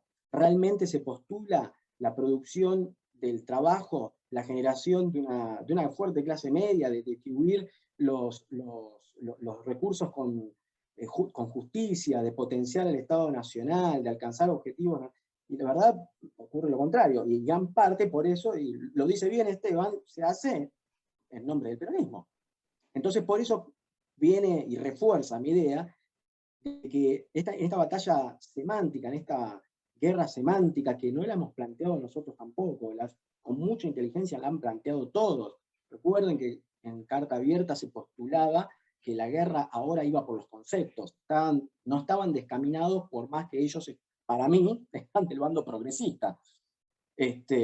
El primer lugar donde comienza la acción es en realidad en los conceptos, y los conceptos se expresan a través de palabras que en realidad son la manifestación de las cosas en sí mismas. Y la verdad es que el porqué de fracaso, yo con toda maldad también, porque yo soy peor, si Esteban es malo, yo soy peor todavía, todas las sedicentes expresiones minoritarias que algunos votamos o votaron, yo la verdad que ni fui a votar, pero la verdad es que las expresiones de cierto sedicente peronismo o visión nacional realmente eran auténticamente marginales. Y eso tiene que ver con este monopolio de sentido que transcurre a través de los aparatos culturales centralizados por este concepto de ciudad global. Buenos Aires impone sentido. Esto por ahí en Iberoamérica costará un poco entenderlo, nosotros en Argentina lo sabemos, siempre hubo un divorcio entre nuestros amables compatriotas de la ciudad de Buenos Aires y el resto del país, porque realmente Buenos Aires es una ciudad magnífica, estupenda, grande, moderna en el buen sentido de la expresión, pero claro, siempre llegaron las novedades, se priorizó la novedad de lo que llegaba en el puerto histórico y sociológicamente, dio una autonomía cultural, simbólica y de sentido, que al tener, y al general por los propios recursos económicos que gestiona, que son cuantiosos, la posibilidad a nivel de producción de sentidos y a nivel material para sostenerlo ha tenido encima la sede de las instituciones de las agencias públicas federales, y bueno, es muy difícil disputar el sentido cuando está tan centralizado en un espacio que tiene su propia agenda con respecto al país. Entonces por ahí cualquiera de nosotros puede postularse como el más nacional de todos, pero si no logró la disputa de sentido y establecer una marca de agenda en el ámbito donde se disputa el sentido, y va a quedar en la periferia de las marginalidades, van a quedar como yo, en la marginalidad total de la disputa de sentido y por ende de la expresión política. Yo creo que hay dos. Quedarse o mejor dicho, hay tres si se quiere, ¿no? Muy a grandes rasgos, porque ya estamos hablando de política concreta. O morir en un partido marginal para tratar de dejarlo de morir, de ser marginal y que por lo menos ponga, no sé, 2 diputados y dar un testimonio, o apartarse de todo, o seguir insistiendo en los canales de construcción política que se dan, que se van reencarnando con el nombre del peronismo, como fue en su momento el PJ, como fue en su momento el PJ con otros en la transversalidad, como fue después en el PJ con el Frente para la Victoria, como lo es al Frente de Todos. Cada uno decidirá. Hoy por hoy la verdad es que la disputa de sentido y la disputa política la puede dar en donde el autopercibido peronista se manifiesta en el Frente de Todos, pero donde ocurre lo que dije antes, el monopolio de la agenda del Frente de Todos no es ni peronista en particular, ni nacional en general, es progresista. Cada uno decidirá cuál es el mejor modo de tratar de influir en la realidad. No tengo la receta, si la tuviera, ni siquiera sé si estaría hablando acá. Es una broma. Comprendo, gracias, Andrés. La siguiente pregunta era Gervasio del Prado, y es muy específica. Dice, Andrés, en grupos políticos como el que lidera Milei, ¿puede reconocerse un impulso de afiliación desde lo individual y lo intersubjetivo como los que describiste al exponer? En realidad, desconozco lo que Milei propone a nivel de articulación sociológica. La verdad que no lo sé. La verdad que cuando lo escucho lo veo como un tipo que lo que hace es expresión del liberalismo más puro y duro, que es el libertarismo, que se le llama libertarismo. Digo, con esta bemol que me expresa el tema libertario, con realidad, como a mí me gusta la cultura criolla y la poesía gauchesca, sabemos que los que escuchamos esa música, que la palabra liberal y libertario tenía otra connotación para el criollo, ¿no? Pero bueno, dejando eso de lado, digo porque me molesta que este tipo se diga libertario cuando los gauchos también hablaban, se autodenominaban libertarios.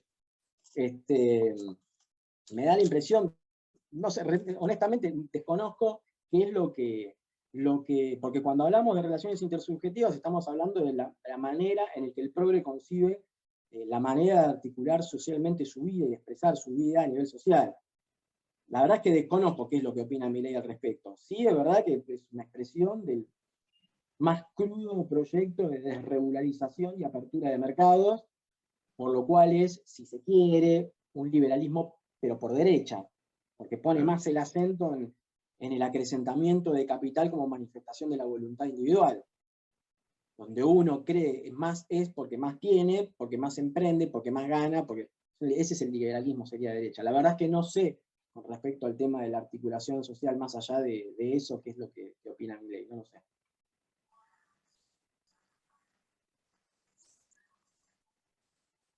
Bueno, Andrés y Hugo y Gabriel, no hay preguntas más que felicitaciones, por supuesto. Así que dejo la palabra a los organizadores. Sí, yo quisiera, si me lo permiten, retomar a partir de la pregunta que hizo Carlos Wilkinson, cuando decía, bueno, ¿qué hacer desde el movimiento nacional frente a esta situación que también describía Andrés, ¿no? Interrupción de las intersubjetividades que se van generando identidades individuales por el simple hecho de asumirlas, de autopercibirlas como tales, ¿no? Y después generar colectivos que reclaman, que hacen suyas demandas a partir de esa articulación de intersubjetividades, ¿no? Ahora, yo quisiera volver sobre la pregunta, como decía, y preguntarme lo siguiente, ¿qué es el movimiento nacional hoy? ¿No? Obviamente yo utilizo la palabra movimiento, la expresión movimiento nacional, es una forma de ponernos de acuerdo sobre ciertas ideas que tienen que ver más con el pasado que tal vez con el presente, ¿no? Porque, insisto, lo digo sin ironía y sin ningún tipo de picardía, y no es ninguna chicana, lejos está de mí, en mí, de plantearlo de esa forma, ¿no? ¿Qué es el movimiento nacional? Digo, porque el movimiento nacional ha adoptado formas y contenidos a lo largo del desarrollo de la historia de la patria, que incluso han sorprendido a aquellos que en determinado, que otra cosa fue la sorpresa, ¿no? De nuestro gran pensador nacional cuando decía, que hablaba de la erupción del subsuelo de la patria sublevada, ¿no? Casi con sorpresa, ¿no? Desde algún balcón de la céntrica Buenos Aires. Entonces, ¿qué es el movimiento nacional hoy? Porque realmente para poder saber cómo enfrentar a ese tipo de discursos, y algo más grave, ese tipo de prácticas, ¿no? Que tienen consecuencias directas, todo lo que dijo Andrés, la cancelación del pasado, la culpa sobre el pasado, todo eso, si vamos al caso puntual de las reivindicaciones de los falsos mapuches, nos permite es un diagnóstico perfecto, ¿no? Nos explican prácticamente toda esa situación, incluso las respuestas de los funcionarios frente a esa situación. Pero volviendo al interrogante, que lo hago público para a ver si lo podemos elucidar de alguna forma, empezar a ¿qué es hoy el movimiento nacional? Porque jamás vamos a poder enfrentar a ese progresismo sin tener en cuenta hoy qué es, porque a ver, digo, clase obrera, la clase obrera que fue el eje del movimiento nacional entre el peronismo, digamos, tal como la conocimos y organizada de la forma en que lo organizó el peronismo, no existe más.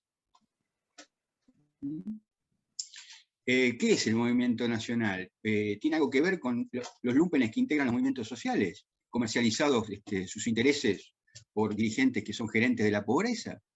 ¿No? ¿Dónde está el movimiento nacional? ¿No? La materialidad del movimiento nacional hoy, ¿dónde lo encontramos? Yo creo, si me permitís... ¿Será un proceso que va a llevar un tiempo hasta que se termine de conformar? Sí. Me parece a mí, Gabriel, que en realidad, si nos referimos a movimiento nacional, uno a veces lo utiliza más por comodidad expositiva que otra cosa. Pero si nos referimos a cómo el que nos enseñó de la expresión Movimiento Nacional, que fue Perón, que tenía un apellido ese Movimiento Nacional, era Movimiento Nacional Justicialista, no existe desde la década del 70, por la simple razón, repito, hablando Movimiento Nacional stricto sensu, lo que Perón tenía en mente cuando decía Movimiento Nacional, que era la conjunción organizada de los diversos sectores de la nacionalidad. Concretamente, la Confederación General del Trabajo, la Confederación General Económica, la Confederación General Universitaria, los partidos políticos que tenían herramientas para llegar, toda esa organización de las fuerzas populares que se traducían para la vida política, que tenían un partido, sí, pero que el partido servía solamente para las elecciones, para distribuir cargos, necesariamente, por supuesto, pero era simplemente, como decía Perón, el vestido de novia, se utiliza casamiento, no se utiliza más. Eso era, se intentó ser ese conjunto de fuerzas, de confederaciones, de partidos, de sindicatos, y todos organizados a partir de cada función que cumplía el pueblo, pero de manera organizada a través de una mediación orgánica, y confluían en un específico movimiento político al que Perón denominó Movimiento Nacional Justicialista. Eso con la muerte de Perón desapareció porque después no se intentó. Se intentó en el año, sí, si no estoy errado, por ahí los más grandes, con Isabel, en comienzos de los 80, se intentó rearticular el movimiento nacional. Yo tengo ahí incluso un manual de adoctrinadores muy bueno, que se dio para formar a los que iban a adoctrinar a las fuerzas, pero bueno, todo se fue, pero de ahí en más, lo único que ocurrió fueron sucesivas derrotas. Primero fue una derrota electoral, después fue una derrota política, a manos de la Renovación, después, de mi opinión, esto personal, de la Renovación, después vino el menemismo después fue solamente un partido, el Partido Justicialista que gana con Menem, que hizo un híbrido con liberalismo, que expresamente dicho por él, el peronismo tiene que ir a una unión de peronismo y liberalismo, expresamente dicho por él, textuales palabras en una entrevista.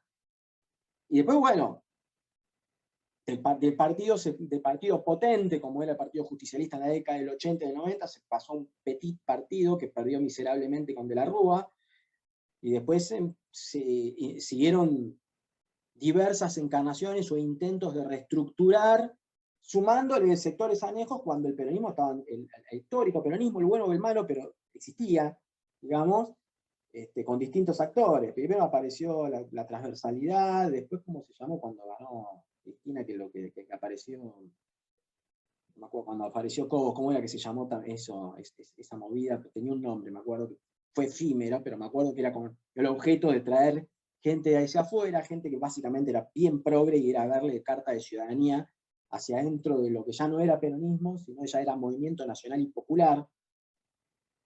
Semánticamente, ven, ahí también hubo un cambio, ¿no? Pasamos el Movimiento Nacional Justicialista a ese partido, y después no reencarnamos en Movimiento Nacional Justicialista, sino en Movimiento Nacional y Popular, y me acuerdo, porque ahora muchos hacen los onzos, pero me acuerdo patente que el movimiento iba a ser nacional, popular y progresista. Me acuerdo que durante el año 2005, entre 2005 y 2009, 2010, esto estaba en boca de casi todos los políticos de primera línea.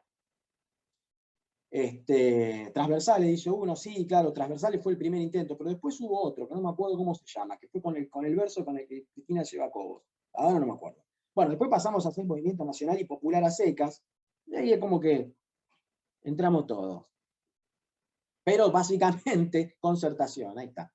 La concertación.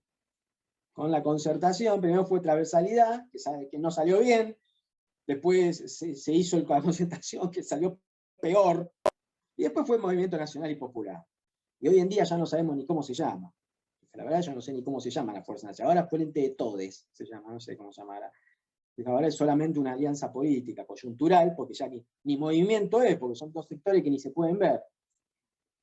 Entonces mi opinión es que hablando stricto sensu, Movimiento Nacional Justicialista, el último intento de reestructurarlo fue en mediados de los 80, y ahí se perdió esa oportunidad.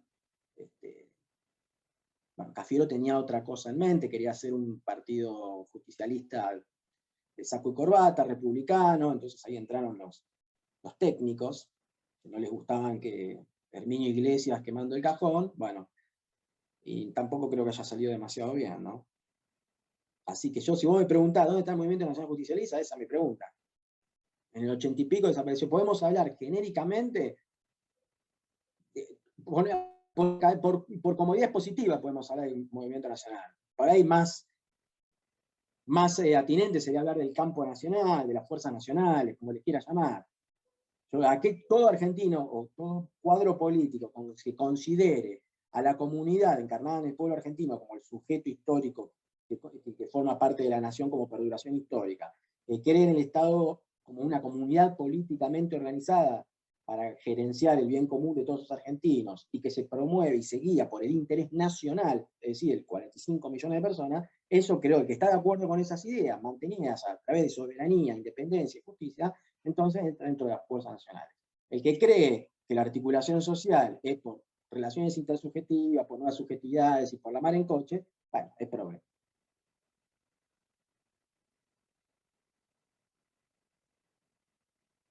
No sé si responde tu pregunta eso. Osvaldo, ahí hay otra pregunta interesante. Sí, perfecto, la vi. Justamente Carlos Wilkinson te pregunta, ¿no creemos que resulta imprescindible que encaremos una profunda actualización doctrinaria peronista para enfrentar las distorsiones progresistas que tan bien describiste, Andrés? Sí, absolutamente, claro.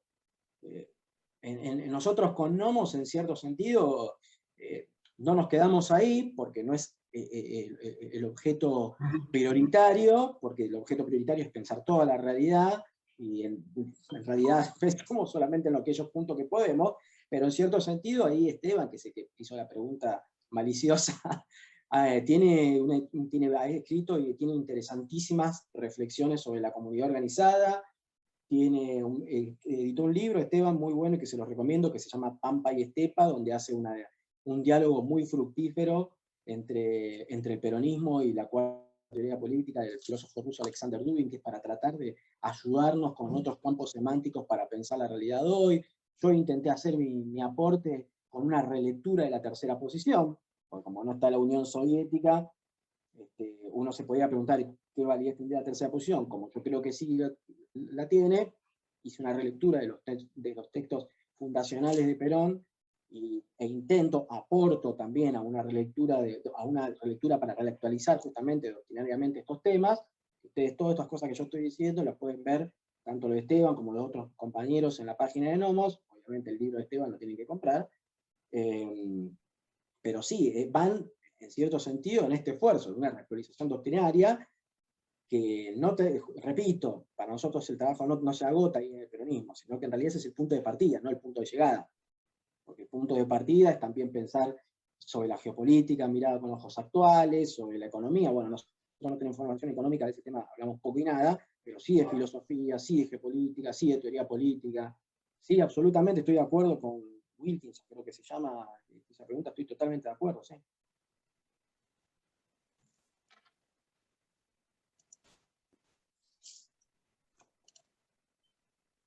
Andrés, ¿por qué no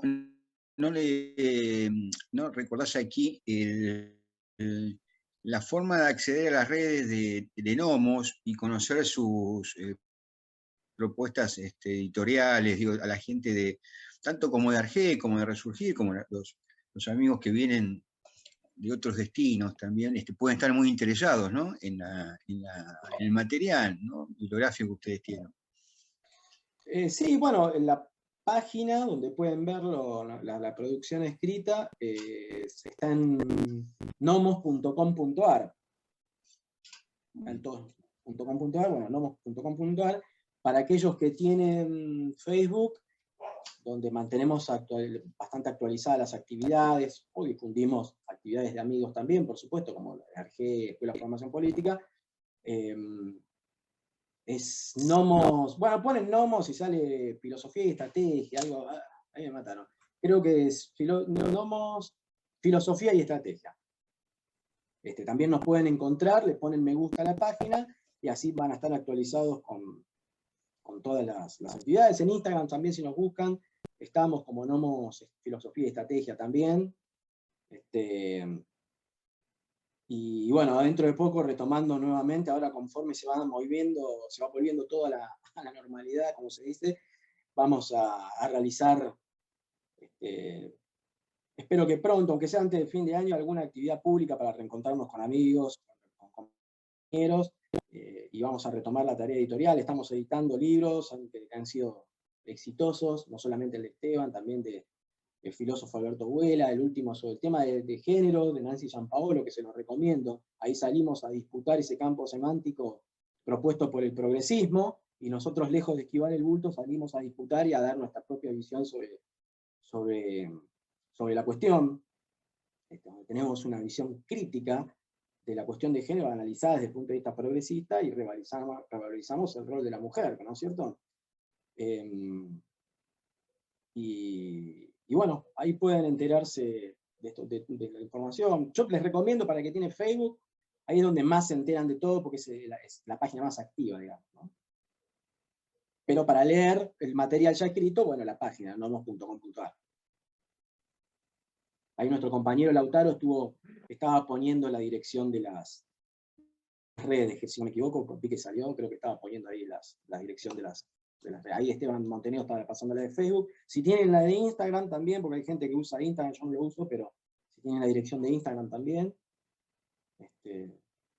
esas son las redes, Gabriel. Sí, me parece muy atinado, ¿no? la observación de Carlos Wilkinson, ¿no? Esta necesidad de encarar una profunda actualización doctrinaria. Vamos a tener que juntar nuestras pequeñas autoridades. Esto me parece, digamos, la actualización doctrinaria siempre la hacía en vida el que conducía al conjunto. Desaparecido un conductor de conjunto, no nos queda más que reunir nuestras pequeñas autoridades que cada uno tiene, y encararlas juntos, ¿no? Me parece que es sobre todo una tarea organizativa, una tarea de ir conociéndonos, ir reuniéndonos, a ver si con nuestra pequeña autoridad podemos reemplazar esa gran autoridad que desapareció, y con lo cual coincido plenamente, desapareció el movimiento nacional justicialista. Los compañeros más viejos recordamos que una de las premisas era ser leal, objetiva y doctrinariamente a la conducción de Perón. Cuando Perón desaparece, todo eso se diluye. Por más que, como vos bien recordás, Andrés, hubo intentos, ¿no? Isabel Perón, durante la dictadura, a principios de los 80, pero bueno, la gesta de Malvinas fue un momento importante. Pero la característica del movimiento es que está en movimiento, no que está muerto, no que está sin moverse, ¿sí? Y eso hoy no existe. Estamos en una buena situación si reconocemos la no existencia. Ojo, ojo. Reconocernos como prójimos en el sótano es un primer paso. Es un primer paso. Estamos en el subsuelo. Pero si nos reconocemos que al lado nuestro hay otro que también está en el subsuelo, y es un primer paso. Un primer paso. Y bueno, muchas gracias, Carlos, por la pregunta también, ¿no? Bueno, yo creo que lo que vos dijiste recién, esto del sótano, es absolutamente cierto. Pero me parece que no podemos perder de vista que estamos en medio de una comunidad nacional real que tiene su historia y que tiene toda su tradición peronista por ahí muy dispersa, por ahí, digamos, poco expresada por su dirigencia, o nulamente expresada por su dirigencia, pero que está presente incluso en aquellas personas, yo lo he vivido, en aquellas personas que aparentemente son antiperonistas. En muchos de ellos, cuando uno se pone a hablar, se da cuenta que son más peronistas de lo que ellos creen, digamos. Por eso me parece que lo que vos decías recién, ¿no? El poder organizarnos, ir armando como volver a plantear la utopía, digo yo, según decía Fernando, ¿no? O sea, ¿a qué sociedad queremos ir? Es impresionante, que nadie lo dice. Es una cosa de loco, pero nadie lo dice. Y lo que decía Andrés, digamos, esta esencia del progresismo liberal, que es absolutamente individualista, absolutamente, nadie la cuestiona, ¿viste? Entonces, claro, ¿cómo vamos digamos, movilizar políticamente en alguna dirección correcta digamos, una sociedad que esto no lo tiene planteado claramente? Yo creo que ahí tenemos un laburo para hacer precioso y grande.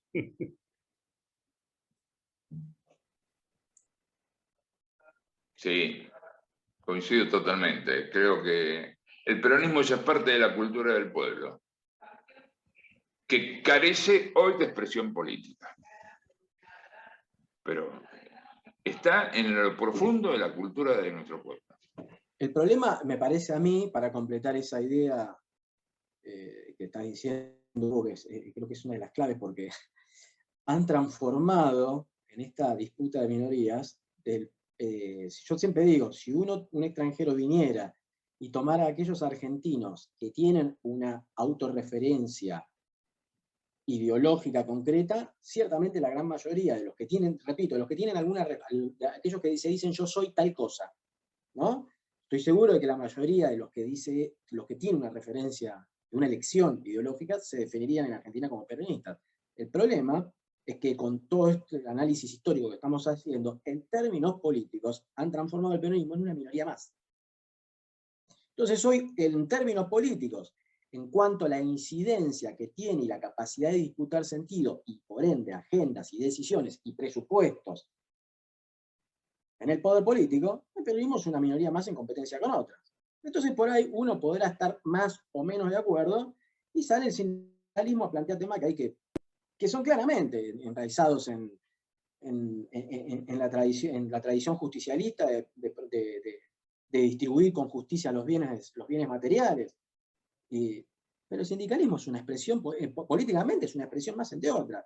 Podrán compañeros que están militando y que logran, sea en la Cámara de Senadores o en la Cámara de Diputados, plantear leyes y cosas muy importantes, como se han planteado, y no hay que dejarlo de lado, tipos que realmente, con sus más y sus menos, pero realmente son expresión, tienen formación peronista, etc. No voy a hacer nombre porque siempre con los peronistas siempre tenemos un pero para todo, pero en definitiva siguen siendo, uno entre otros, nos han transformado en términos político-partidarios concretos una minoría entre otros. Bueno, hay que dar vueltas a ello.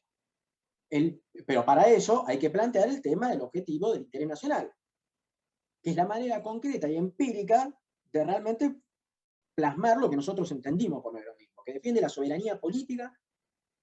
Hoy no quise hablar de eso, pero el tema, hoy están, ojo, porque ahora se viene en disputa, dentro de esta batalla semántica, que por lo cual después sí continúa en la práctica, está en disputa lo que fueron nuestras tradicionales banderas. Una de ellas era de soberanía. Yo estoy escuchando compañeros que están relativizando el tema de la soberanía. Compañeros formados, compañeros formados que están relativizando el concepto de soberanía. Y así, de ahí, abrir las puertas a la transnacionalización de la economía, de la gestión de recursos naturales, de las decisiones en materia de seguridad, hay un paso. Porque si yo hago prevalecer el concepto, que en relaciones, yo tengo formación en relaciones internacionales, si hacemos prevalecer la primacía del concepto de common globals, que significa comunes globales, bienes comunes globales, entonces ¿dónde queda la soberanía nacional para la gestión de recursos si lo que importa es custodiar las cosas a quien se arroga la representación de la humanidad? Que es en cierto sentido lo que se quiere hacer con el Amazonas. Pero hoy es el Amazonas, mañana es el sistema acuífero guaraní, pasado la Antártida, el viernes el triángulo de litio. Si nosotros adoptamos los paradigmas semánticos que nos venden, bueno, estamos al horno. Porque nosotros mismos, yo algunos disputos me peleo por el tema del concepto de de que le quiero dar mi propia interpretación. Yo no soy exégeta del Papa, pero a mí me hace un poco escozor el tema de la casa común, por ejemplo. Está bien, sí, la tierra es la casa común, pero si detrás de casa común también hay un bien común global, entonces ya no lo comparto.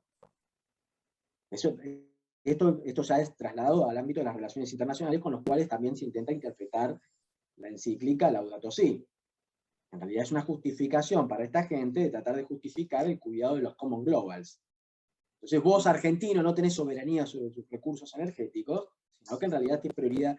Vos tenés que emitir menos gases porque le hacen mal a la humanidad. Nosotros no estamos produciendo nada, si hemos tirado toda la chimenea, vamos a contaminar, vamos a generar calentamiento global. Ojo con eso. El tema de la ecología también.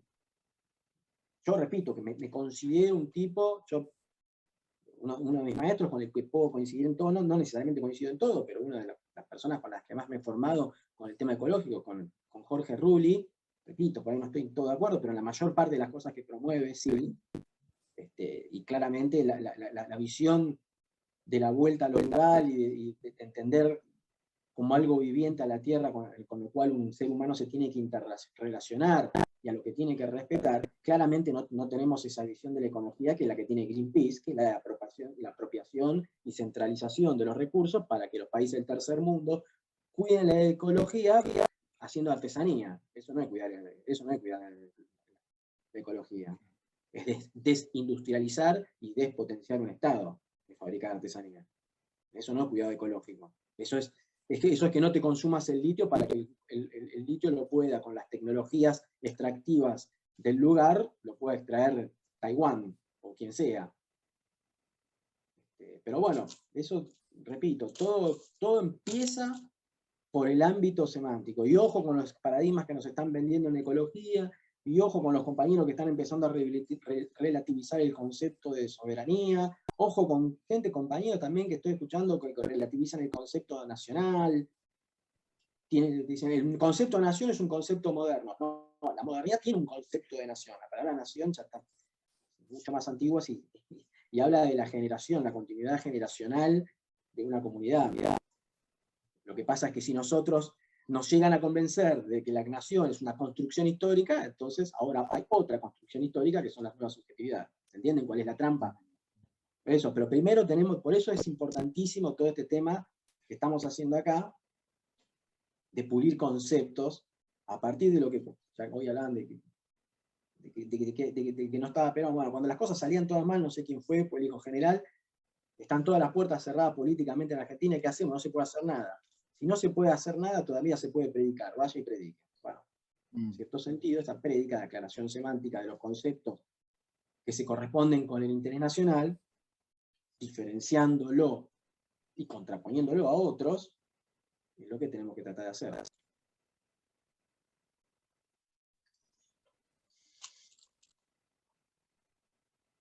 Habría que hacer también metapolítica del concepto de humanidad, ¿no? Hoy, perdón, no escuché. decía que también habría que hacer un análisis metapolítico de la idea de humanidad. Hoy proliferan en los discursos de los organismos internacionales y permea hasta los sectores progres la idea de la humanidad, ¿no? Algo que parece hasta medio sonso, ¿no? Pero estamos como en un grado cero de la cuestión metapolítica, porque es una noción peligrosísima la de humanidad. Coincido con lo que decís, las apreciaciones. Decía Proudhon, quien dice humanidad quiere engañar. ¿No? ¿Pero quién representa a la humanidad? ¿Es un sujeto político la humanidad? ¿Es un sujeto social? Claro. Sí. ¿O es un pluriverso de diversas naciones, diversas culturas? Yo en ese sentido sí reivindico la diversidad, la auténtica diversidad. La diversidad de civilizaciones, la diversidad de culturas, la diversidad de pueblos. Y cada uno, nosotros si somos peronistas, estamos de acuerdo en que cada comunidad tiene que labrar su propio destino. Y no que nadie se arrogue la defensa de un sujeto inexistente como sujeto social político, estoy hablando. La humanidad, que en realidad detrás de eso lo que hay es centralización en la gestión de decisiones políticas y económicas, ¿no? Repito, el caso de por ahí de la Amazonía es paradigmático en este sentido. porque es muy visible.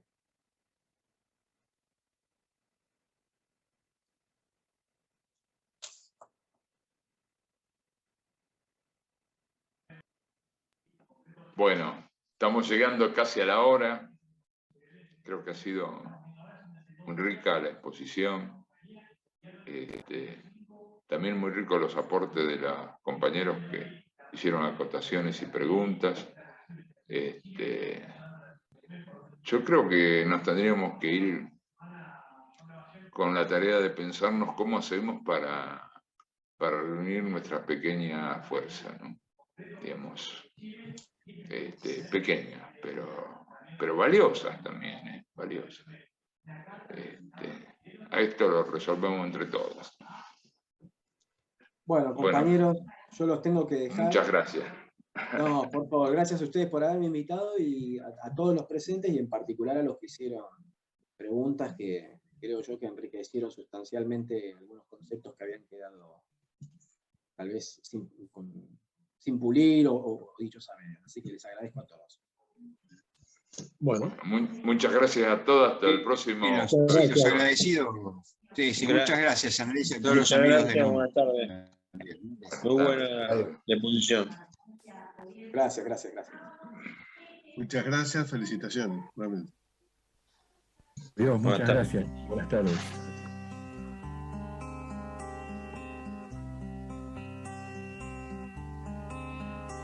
Se levantan cuando el gallo aún no cantó y perfuman de rumores la estación.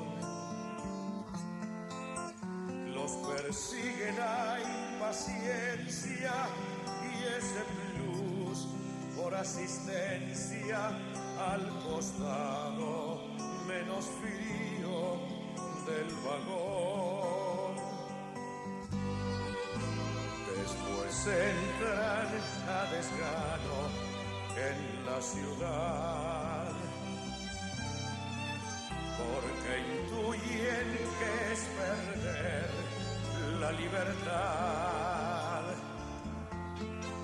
Y en las noches se desquitan matecito y torta frita, y que llueva lo que quiera en el vacial. Allá se van aquellos son esos tigres verdaderos, son mis diarios compañeros, mis hermanos, los obreros de Morón.